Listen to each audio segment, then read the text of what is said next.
Have you ever gone through paranormal experiences that you can't really explain, or better yet, have had dreams where when you wake up, certain situations that happen in your dream is now happening in your real life? And even also having gut feelings about somebody and you just can't really explain it? Now, what if I told you those are psychic abilities? And what if I told you that your psychic abilities were written in the stars before you were even born? Dramatic, yes, I know, but it's a possibility, and you can find that in your natal chart, and I'm going to show you how. In this video, I'm going to talk about how aspects and orbs and how they work can help indicate certain psychic abilities in your chart. For my previous video, because I did a part 1 and part 2, I dove deep into how certain planets and house placements can help indicate psychic abilities. So you can watch that in my previous videos. And I also explained why I'm even talking about this type of stuff, because I don't normally talk about spiritual things on this channel. However, it is very intriguing. So without further ado, I am going to get into the topic of this video. Now, what are aspects and orbs, and how do they all interact with each other to determine what type of psychic abilities you're going to have if you even have them? Now, look at it like this, because I see it all like alchemy, turning lead into gold. Seeing how all these energies interact with each other will determine how it's going to influence your life. So basically, aspects is how each planet interacts with each other. They can be either homies, lovers, or best friends, or they can be even beefing. That's the best way I can explain it. Now, orbs are basically the distance between the planets. The more they are closer in degrees with one another, the more intense it's going to be. And the more further apart they are, the more challenging it's going to be, depending on the planets and the placements. Now, I got my notes with me, so I won't mess anything up. When it comes to excuse me, when it comes to conjunctions, this is where two planets are basically on top of each other. I don't need to explain what I see in my head because it's kind of nasty. But when it comes to conjunctions, it's basically, I'm over here joking to myself. It's basically when two planets are on, on top of each other. And this is where the energies are most intense because they're just intertwining, and it just creates like this different kind of forceful energy. Those are conjunctions. The next one is sextile. Now, sextile is a aspect where it's basically like this. It's like unlocking a ability that you already had in you that you didn't even know. So say like you're somebody that wants to start a new hobby and you get into painting. You never painted before, but out of nowhere you start painting like Picasso or something. And this whole time you had no idea that you was even a good painter. That's a sextile. The next one is squares, which is more of a challenging aspect, but I don't see it as a bad thing. All great people have been through a lot, went through so many obstacles to become who they are today. And when you master the square aspect of your life, you can become very powerful with this because it took a lot to break through it. So those are squares. Now the next one is trines. Trines is more of an aspect where it's just natural. It comes supernatural to you. You don't even need to try. It's just very natural. And this is when planets are like harmonious together. The next one is the opposition. Now this is where two planets are different from one another, but when you learn how to balance these two energies, you can become a master at whatever ability this could be. So that is what aspects and orbs are. So not only does aspects and orbs determine how this psychic ability that you may have influence your life, but it also determines the planets that falls into each energy, each sign. So whether your Mercury falls into a Cancer or Scorpio or Leo or whatever, this is all going to determine how this psychic ability is going to show up in your life. The more in tune it is, the better. And in my last video, I spoke about this, but when it comes to water signs like Scorpio, Pisces, and Cancer, they are more in tune with psychic abilities. Pisces is ruled with Neptune, Cancer is ruled by the moon, and Scorpio is ruled by Pluto. So those are the psychic planets, but also Uranus too. Uranus, that's another psychic planet, but just to keep it in simple forms. So with each planet falling into each sign and how they fall into each house and whether or not they're in conjunction or squares or trines with each other and the degrees, it's all going to depend. That's why I consider this like alchemy, just mixing all these different energies together to see how this is going to influence your life. Now, I have 8 different kinds of psychic abilities in my chart, including mediumship. And I'm going to explain some of it in this video just for an example. And I'm going to try not to make this too long because I explained it in the first video that I did, and it's a lot. So I got this written down too. So I got clairognoscence, that's how you pronounce it. I also have clairvoyance, clairsentience, clairaudience, mediumship, clairlenience, if I'm pronouncing that right, telepathy, automatic writing, and I don't know what deja vu falls under, but this is something we all experience throughout our life. People normally brush it off. Those are the ones who are not really much in tune with it or don't pay no mind to it. They're more practical, more not into like the other side. I know a lot of people have a hard time believing in it, and or other cases, personal things. But there are people like myself who are very in tune with this side, and it happens so much in our life. It's like we can't really ignore it.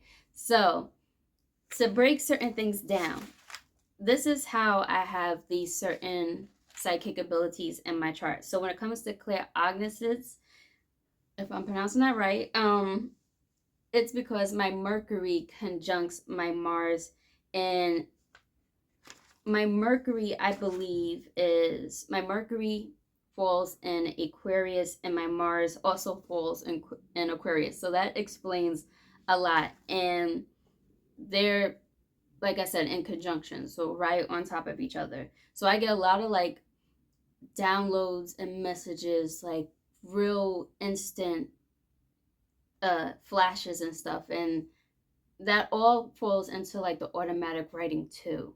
And this is how I'm able to just write for hours and hours without even like taking breaks.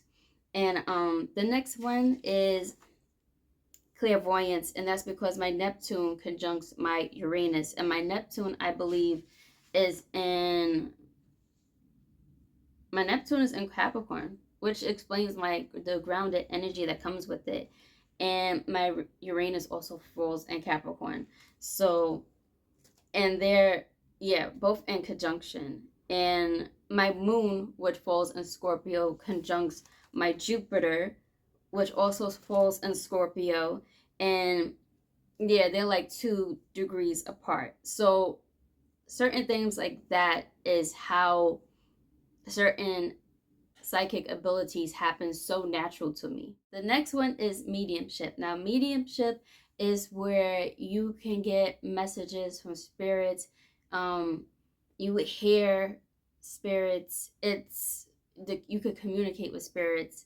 And yeah, I know it sounds kind of like woo woo, but this is something that actually happens to certain people like myself. And the reason why I have this in my chart is because my Pluto is opposition from my moon, but they are 4 degrees apart.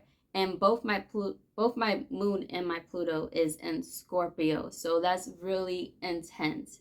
Scorpio deals with like the unseen underworld type of uh energy. It deals with all of that, and it deals with spirit. So this is how I'm able to get messages from spirits and stuff. And it's so interesting too that they're like in opposition, because it is sort of not a challenge for me, but it is and it is and it isn't. It's hard to explain, but that makes sense, because now that I'm looking through my notes, I'm like, oh, because it's not in conjunction, it's in opposition, but somehow it's really intense. I'll just put it like that. Another thing that I have is, let me go through like one more thing because it's a lot. So when it comes to the automatic writing, I have my Mercury conjuncting my Pluto, and my Mercury's in Aquarius, and my Pluto is in Scorpio. So therefore, with those two conjuncting each other, I get like instant messages from spirits and downloads and so on and so forth. So I have a lot of conjunctions, and a lot of, I have more conjunctions than like, I have more conjunctions and trines. I'll say that. I have a lot, to the point where a lot of these things just come supernatural to me. So seeing those things in your chart can help determine whether it comes natural for you or not. So say like you have certain psychic abilities in your chart, but they're not in conjunction, they're further apart. Like if it's 0 to 2 degrees, that's a natural ability that you have. If it's like 3 to 6 degrees, it's still there. It comes in waves, and it's something that you need to work on to have it become more natural. And if it's anything from like 6 degrees and further on up, further apart, it's not natural. And but you can still develop it. You can still have psychic abilities even if they're like 10 degrees apart. It just takes time and patience. So all of that, with all of that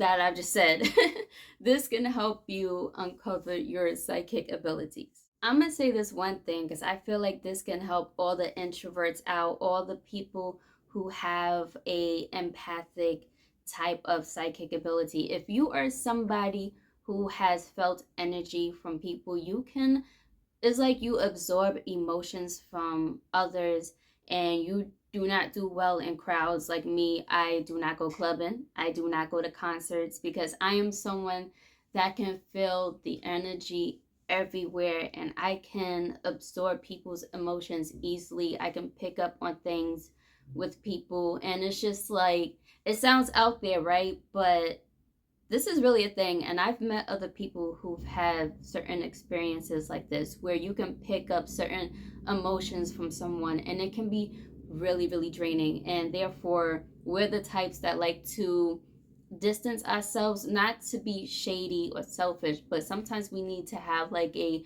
personal type of cleansing where we're just to ourselves. So the reason for that could be this, because this is in my chart. So when it comes to the clairognosis with the instant knowing, and the whole, with that, with my Mercury conjuncting Mars, and also my Uranus trining my Mercury, with that on top of clairsentience, this is where you can feel and pick up emotions from people. And if you have like a moon conjuncting your Jupiter, which I have, and they're both in Scorpio, and the Pluto opposition for the moon, which is also both in Scorpio, this could be the reason why, because these type of energies and those type of planets conjuncting each other, or sextile or trines, however it shows up, that all brings in that influence, and this is why you can pick up certain emotions from people. So I have this one story. I remember when I was a teenager and I was dating this boy, and at the time, like, you know, we knew things about each other, but not much. Like for me, he was just tall and kind of cute, and at that time that qualified, so we was dating. But I didn't really know too much about him like that. We was in the beginner stage of like getting to know each other, and I remember we was at a park, just sitting down on the bench chilling, and I just started telling him just randomly out of nowhere stuff about him and why he is the way he is, his issues, his household issues, all of that. And I just remember he took off his glasses and he just looked at me, which is so strange because, you took off your glasses to like see me closer, but you ever seen those type of people where the people who wear glasses and they're just so in shock or something, they take their glasses off just to see the situation better, and which is funny because they need their glasses to see, so when they take it off it's kind of like, well, okay, you know what I mean, not to get into a rant with that, but I just remember he took off his glasses and he just looked at me in shocked and he was like, how did you know all of this about me? And I was shocked myself, but I kept a straight face because I had no idea either. It just came out of me. It was like something was talking through me, and I just started saying all these things about him. And I was shocked myself, but I just kept a straight face. And I was just like I don't know, just a wild guess. But yeah, those are due to like clear sentience and like the clear ognises. Having certain abilities like that can bring that out of you. And when you have it in like conjunction, it's so intense. And this is why when it comes to dating, I'm just like, because of that experience, I'm very careful of who I date. And therefore, I never really dated as much because for someone like myself, and if you experience this too, you've probably been in a relationship where you're so emotionally involved with this person because you can feel what they feel and you have so much empathy for them, which, you know, it can make or break you. I'll just leave it like that. So, yeah, that's how you can find certain psychic abilities in your natal chart. So, I hope this video helped. And I'll make future videos of, you know, psychic ability stuff later on down the line. But this is all I have so far because I am someone that is still learning all of this. It's really intriguing and it's such a journey to get into. And I feel like, this is, like I said in my first video, this is a pursuit of oneself and figuring yourself out. And it's like, why not? It makes life so much interesting, in my opinion.